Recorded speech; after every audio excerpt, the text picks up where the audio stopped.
안녕하세요. 코인 알려주는 남자입니다. 26K 후반대에 위치하고 있던 비트코인은 급격한 상승을 하며 28K를 도전을 하고 있습니다. 이렇게 비트코인이 상승한 이유에 대해서 살펴보고 그것 외에도 조심해야 되는 부분은 무엇이 있는지 다뤄보도록 하겠습니다. 최근에 코인 시장에서 굉장히 핫한 룸 네트워크라는 코인이 있는데 이 룸 네트워크로 50억 이상 번 사람이 이야기를 하면서 이 시장이 어떻게 돌아가고 있는지 살펴보겠습니다. 마지막으로 저도 굉장히 관심 있게 보고 있는 섹터가 앞으로 5년 동안 6,700조 시장이 된다고 합니다. 어떤 내용인지 다뤄보도록 하겠습니다. 먼저 거시경제 상황을 보게 되면 지정학적 리스크가 아직 미국 주식에는 영향을 주고 있습니다. 나스닥이 이제 큰 폭의 하락을 한 모습을 확인할 수 있고요. 또 국제유가 같은 경우도 지금은 하락을 했지만 이게 90불까지 힘있게 올랐다가 아주 소폭의 하락을 한 거기 때문에 이 지정학적 리스크는 미국 주식에도 또 국제유가에도 영향을 주고 있다, 이렇게 봐야 되겠습니다. 그럼 이런 거시경제 상황이 좋지 않음에도 왜 비트코인 가격이 급격하게 상승을 했냐? 그 이유는 이것 하나입니다.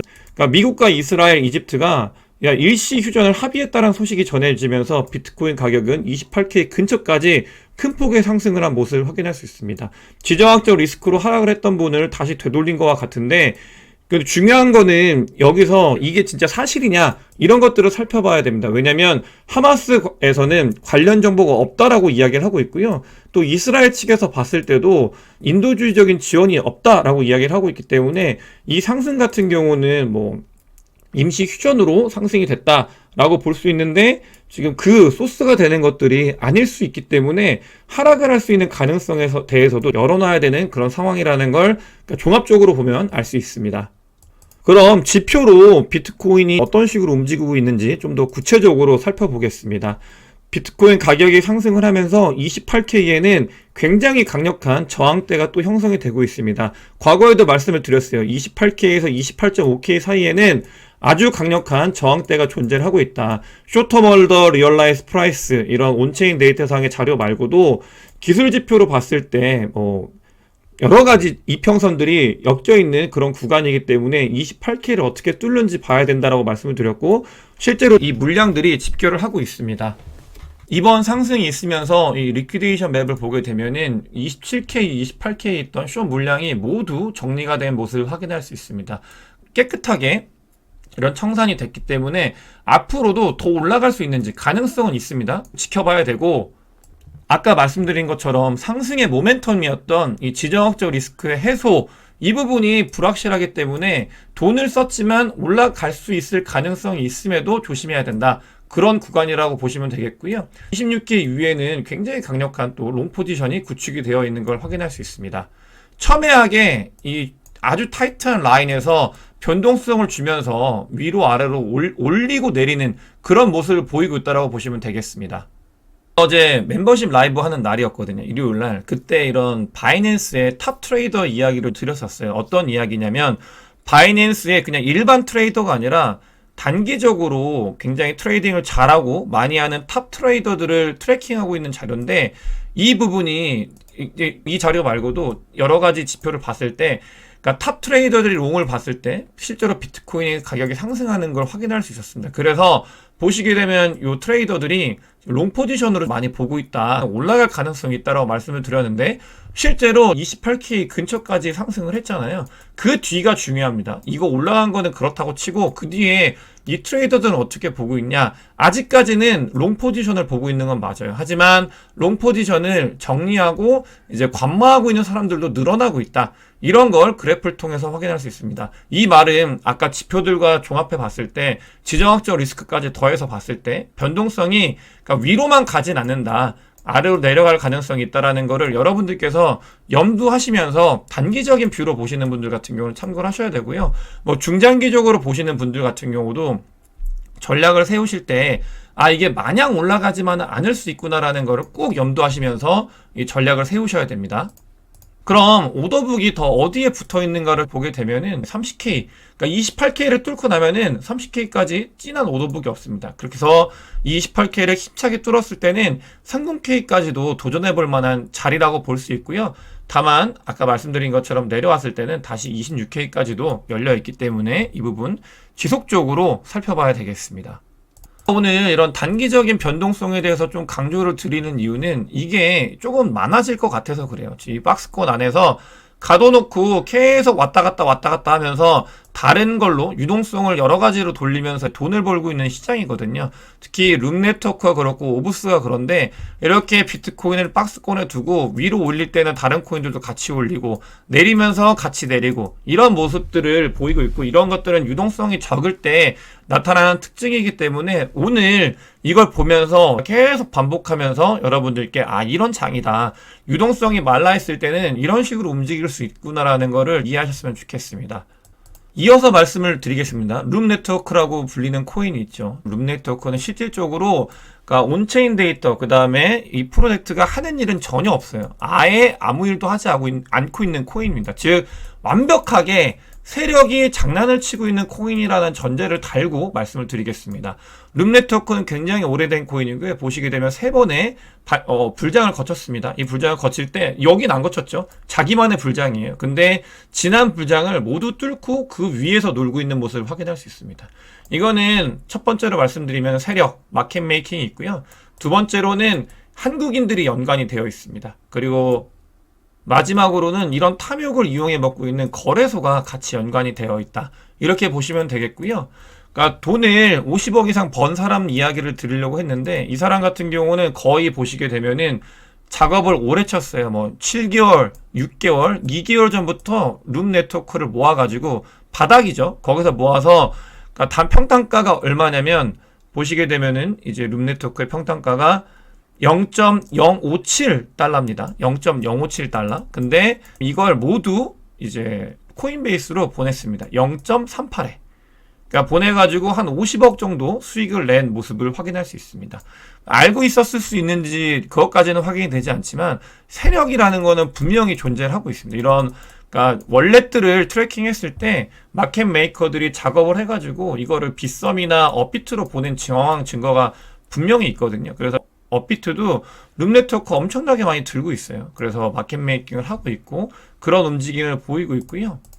구체적으로 뭐 최근에 롱과 숏의 전쟁이 있었습니다. 어제 같은 경우도 그러니까 숏이 승리 하나 했어요. 숏이 이렇게 터지더라고요. 멤버십 라이브 할 때 하면서 내려가고 있었는데 그때 펌비가 마이너스 3%입니다. 이 말은 뭐냐면은 내가 가만히 있어도 4시간마다 내 돈이 마이너스 3%씩 까인다는 소리예요. 그럼에도 불구하고 사람들이 숏으로 보고 있죠. 이거 다 개미예요.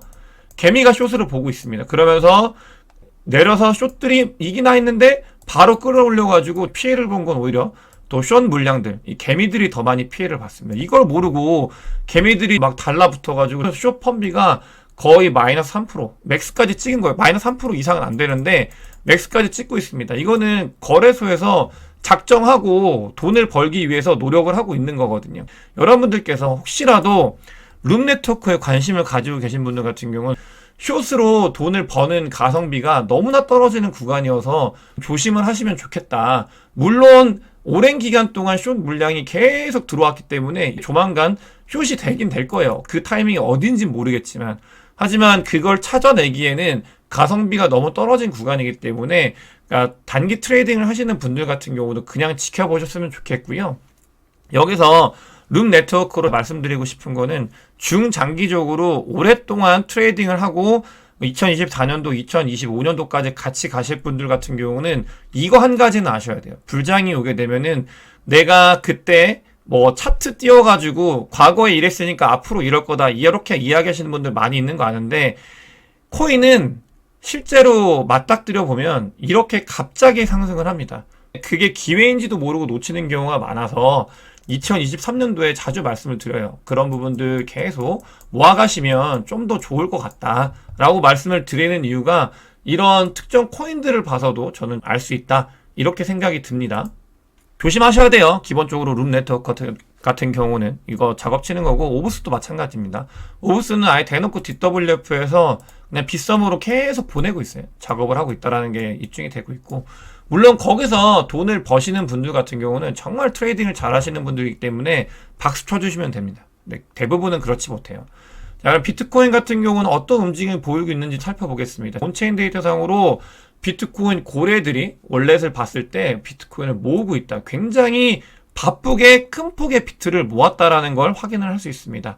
그러니까 많은 양을 축적해 나가고 있는데 지금은 아예 대놓고 모으고 있어요. 그런 모습을 온체인 데이터상으로 보이고 있고, 뭐가 급한지는 모르겠습니다. 다만 그 긍정적인 시그널이라는 걸 확인할 수 있고, 이런 움직임은 지속적으로 나타나고 있는 상황입니다. 또 보시게 되면은 비트코인의 트랜잭션 볼륨량도 중요한데, 이거 같은 경우는 불장이 되면은 입출금 때문에라도 많이 늘어나요. 근데 비트코인이 최근에 한번 이슈가 있어가지고 팍 올랐다가 그 뒤에 트랜지션 볼륨이 많이 줄었는데, 그 와중에 조금 상승을 해나가고 있는 그런 상황이다. 반전이 일어났다. 이런 부분들도 비트코인의 온체인 데이터상으로 많은 사람들이 활발하게 움직이고 있다는 걸 말하기 때문에 긍정적인 부분으로 생각해 주시면 되겠습니다. 스마트에이지는 비트코인 홀더들이 늘어나고 있다고 말씀을 드렸는데, 이 롱텀 홀더, 숏텀 홀더의 비율이 역대급으로 벌어지고 있습니다. 2015년도보다도 더 많은 롱텀 홀더들, 스마트한 홀더들이 늘어나고 있고요. 그만큼 숏텀 홀더들은 많이 줄어들고 있는 모습을 보이고 있습니다. 다음번 불장이 훨씬 클 이유에 대해서 여러 가지 근거를 가지고 말씀을 드렸는데, 그 중에 하나가 2015년도와 굉장히 유사한 형태를 띠고 있다. 여러 가지 지표들이. 그 중에 하나의 지표이 이 롱텀 홀더와 숏텀 홀더의 서플라이 지표인데요. 그래서 2015년도 모습을 저는 많이 보고 있고, 하락장이 길어진 것도 2015년도와 비슷하고, 그 이유도 비슷하기 때문에 이 지표들을 봤을 때 조금은 기대해 볼 수 있는, 당장은 아닙니다.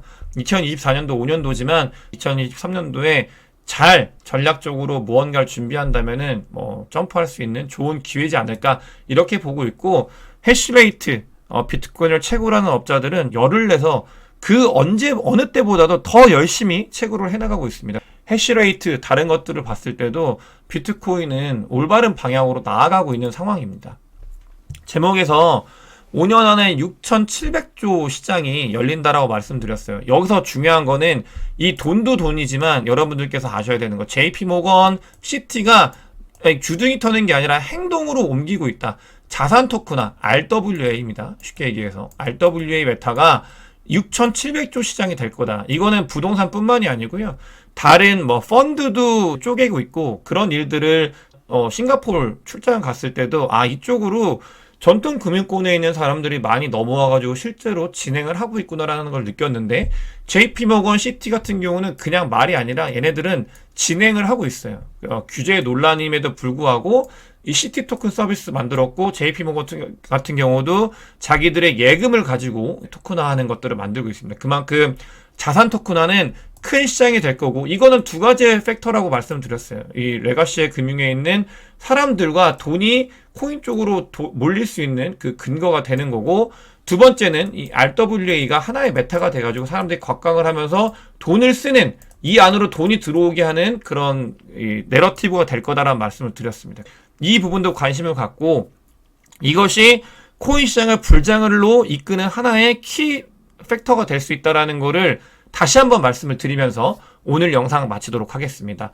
영상이 도움이 되셨으면 구독과 좋아요, 많은 공유 부탁드리겠습니다. 영상 봐주셔서 대단히 감사합니다.